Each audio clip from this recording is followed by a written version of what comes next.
Oh, j'ai plus beaucoup de batterie. Faut la recharger, Jason, au bout d'un moment.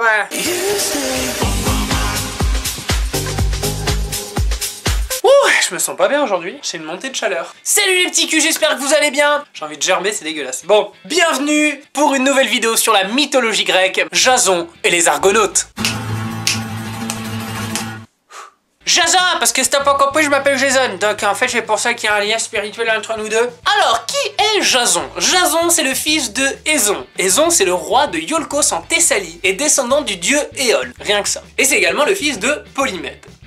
Jason, c'est donc le fils d'un roi, c'est-à-dire qu'il va devenir roi quand son père il va quicker. Sauf que Pélias, l'oncle de Jason, il est arrivé, il a éjecté Éson du trône et il a pris sa place. Là, les parents ils se sont dit, le gamin il va y passer, c'est le descendant. Qu'est-ce qu'ils ont fait du coup? Ils l'ont fait passer pour mort, tout simplement, l'idée de génie. Nous pleurons le départ prématuré de notre jeune prince bien-aimé. Sauf que non, Éson et Polymède ont emmené Jason chez Chiron, le meilleur des centaures, pour qu'il puisse avoir une vie convenable. Et à 16 ans, Chiron, qui a fait de Jason un guerrier redoutable, parce qu'il faut pas oublier que Chiron c'est un peu le mentor, le coach. Tu vas la fumer, Philippe! Couille molle! De tous les héros que tu connais à peu près, genre Achille, Persée, il a de l'antécédent quoi. Et à 16 ans, Chiron lui avoue que en fait, Jason est de descendance royale. Alors là, Jason il se dit bon bah merde, je vais chercher mon royaume, merde! Oh là là. Ça me gratte. Donc Jason arrive chez Pélias, il lui dit bon gamin, j'aimerais bien reprendre mon trône. Et là, Pélias se dit je suis un peu dans la merde. Parce que évidemment il voudrait tuer Jason, parce que bon bah sinon il lui pique son trône. Sauf que Jason c'est son neveu, c'est également son hôte, car Jason est venu à lui, et c'est également un jour de fête. Donc s'il le tue, c'est un triple crime. Oula. Donc s'il le tue, c'est un triple crime. Parce que ce qu'il faut savoir, dans la mythologie grecque, tout le monde redoute les dieux, c'est un triple crime car c'est famille, hospitalité et fête. Du coup, Pélias se dit, je vais pas tuer le gamin, il fait genre qu'il accepte de lui redonner le trône à une condition, qu'il aille chercher la toison d'or. Oh, et c'est là qu'on connaît les bails. Qu'est-ce que la toison d'or? La toison d'or, c'est l'histoire de Phrixos et Hélé. Phrixos et Hélé, ce sont deux enfants. Ils ont une belle-mère, et la belle-mère, elle est pas contente, elle est jalouse que son mari ait eu des enfants au premier mariage, et décide de les tuer. Normal. Phrixos et Hélé prient Zeus. Zeus, il est tellement content, enfin il est content, il est pas content, mais ils vont crever. Il est peiné à la carbonara. Non, il est triste de voir les enfants qui vont crever, et du coup il décide de les aider, et il envoie son bélier ailé en or, prénommé... Comment il s'appelle déjà, merde?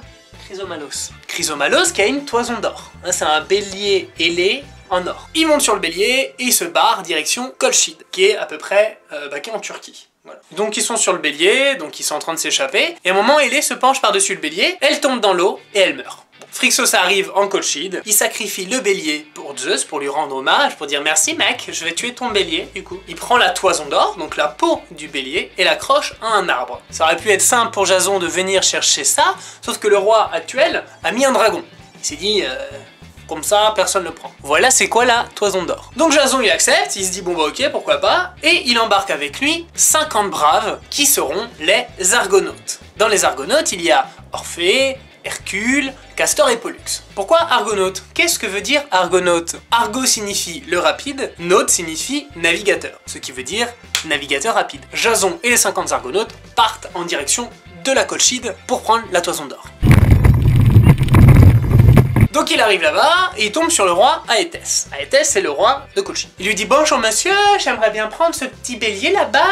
Je vais vous prendre également des tomates et un peu de concombre s'il vous plaît. Merci. Aétès accepte. Oui. Mais il lui donne 3 épreuves à faire avant de lui accorder la toison d'or. Il se dit bon bah tant qu'à faire on va compliquer la chose. Jason accepte évidemment, on est des courageux, on est des braves. Les 3 épreuves sont labourer un champ avec des taureaux aux sabots de fer qui crachent du feu par les narines, normal. Après avoir fait ça, semer des graines. Ces graines vont faire germer des Spartes, qui veut dire semer, et il va devoir les combattre. Les Spartes c'est des guerriers redoutables. Jason accepte. Quelqu'un veut ma place ou pas? Non, chérie, personne. Et il y a un truc qui se passe à l'Olympe, Héra et Athéna discutent. Elles sont en train de parler, elles sont en train de discuter de Jason, comment l'aider. Et là elles font venir Eros. Eros qui est le dieu de l'amour. Vous l'avez vu, vous avez connu les vidéos, vous connaissez les bas. Et ils lui disent de planter une flèche dans le cœur de Médée pour qu'elle tombe amoureuse de Jason. Qui est Médée. Médée est la fille d'Aétès. Comme ça elles se sont dit, Médée va l'aider. Eros il arrive, bim, allez hop, Donc la Médée vient le voir, elle fait bonjour, on vient de me planter une flèche dans le cœur, alors du coup je viens vous aider. Je m'appelle Médée, oui. Oui, je viens vous aider. Moi je m'appelle Médée. Je viens... Oh là là, j'adore l'humour. Médée accepte d'aider. C'est compliqué.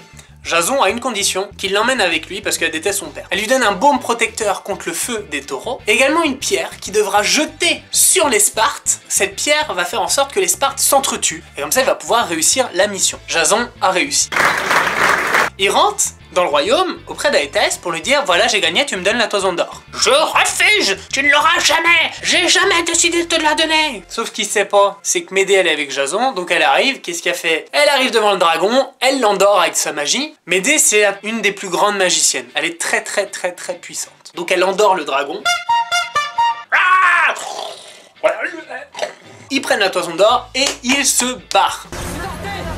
Aétès découvre tout et il les pourchasse en bateau. Sauf que Médée elle a ramené avec elle son demi-frère. Et tu vas voir pourquoi. Donc ils se font pourchasser, patati patata, et ils voient que le roi il va pas lâcher. Du coup Médée qu'est-ce qu'elle fait? Bim! Elle tue son demi-frère, elle le découpe en morceaux, le jette par-dessus le bateau, et c'est fini. Aétès s'arrête, voit et reconnaît son fils, les morceaux de son fils, et là il a deux options. Soit il continue de pourchasser Médée, soit il récupère les morceaux de son fils et lui fait une sépulture. Du coup il décide de reprendre les morceaux de son fils, d'arrêter de pourchasser Médée. Ils ont la toison d'or, ils sont contents, ils rentrent à Iolcos. Et là c'est le drame. Ils découvrent que Pélias a tué toute sa famille. Du coup Médée elle arrive. Évidemment, Médée, elle a sauvé tout le monde. Hein. Elle arrive en mode genre, les gars, laissez-moi faire.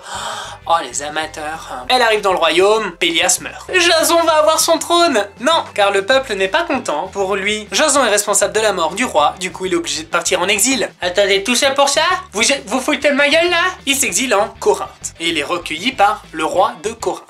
Créon. Entre temps, il faut savoir que Médée a donné 2 fils à Jason. Le roi de Corinthe, Créon, qui se voit un peu mourant, décide de s'entretenir avec Jason et lui dire bon écoute gamin, je vais mourir, j'ai pas d'héritier, ma fille est seule. Tu es brave, épouse ma fille, tu seras roi de mon royaume. D'accord. J'ai perdu mon trône, j'ai l'occasion d'en avoir un autre. Jason accepte. Oui. Le roi répudie Médée en mode genre allez casse-toi, merci d'être venu. Ouais c'est ça, allez vas-y casse-toi avec ton habit de panthère là. Sauf que Médée, elle aime pas trop qu'on la prenne pour une conne. Elle fait apparaître une robe et la donne à sa rivale. Sa rivale la porte, la robe s'enflamme, la fille meurt. Entre-temps, Médée a pris les 2 gosses de Jason et elle est partie au temple des rats. Elle les a regardés droit dans les yeux. Je vous aime les enfants. Et elle les plante. Elle égorge ses gosses, c'est fini, elle se casse. Jason il a perdu son royaume, sa femme, ses gosses. Jason, qu'est-ce qui lui est arrivé? Et ben il est rentré seul, malheureux, perdu. Et un moment, alors qu'il dormait sous la proue de son bateau, de l'Argo, la proue s'est cassée et il lui est tombé sur la gueule et il est mort comme ça. Une belle fin, en tout cas le gamin. T'as eu une belle vie toi. Et Médée, qu'est-ce qui s'est passé? Il y a eu plusieurs versions, dont une que je trouve belle. Les dieux l'ont puni en lui ôtant la vie, mais ils l'ont quand même pardonné et l'ont envoyé aux Champs-Élysées. Les Champs-Élysées c'est dans les enfers, parce qu'il faut savoir que les enfers et le paradis sont ensemble dans la mythologie grecque, et donc les Champs-Élysées c'est le paradis. Et elle s'est mariée avec Achille. Oui. Quelle fin magnifique. Enfin pas pour Jason. Voilà, c'était la petite histoire de Jason les Argonautes avec sa copine Médée. J'espère que vous avez vomi un petit peu. Et ben on se retrouve la semaine prochaine pour une nouvelle vidéo. Allez, bessos.